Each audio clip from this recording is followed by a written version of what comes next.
Sáng tác nghệ sĩ Kim Oanh, trưởng đoàn nghệ thuật dân ca Ba Miền, biểu diễn top 5. Cái chị ơi nói nhỏ.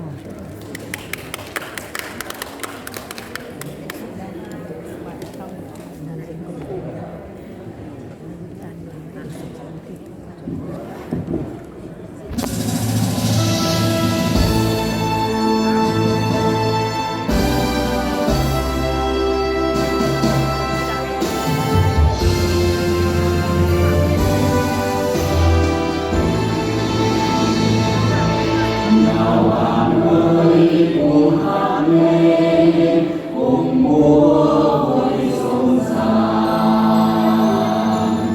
Nào bạn ơi cùng nắm tay, sát vai cùng TVC Việt Nam. Cùng tỏa sáng mùa tình yêu, vì quên ước tươi đẹp. Cùng góp công cùng chung tay xây dựng TVC.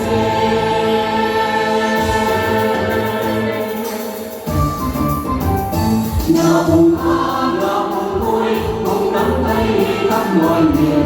Bao người mong, bao người trông, TVC cùng chung nhịp bước.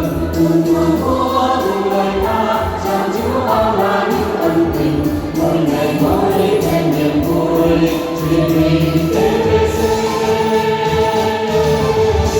Trải qua năm tháng gian nan, đủ lo biết không vui buồn, vững vàng một ý chí lớn, nâng tầm thương hiệu TVC.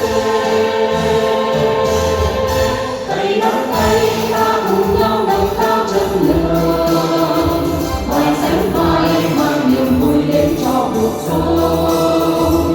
Mãi xứng danh truyền hình TVC đất liền, bước tương lai quên mình và làm cho.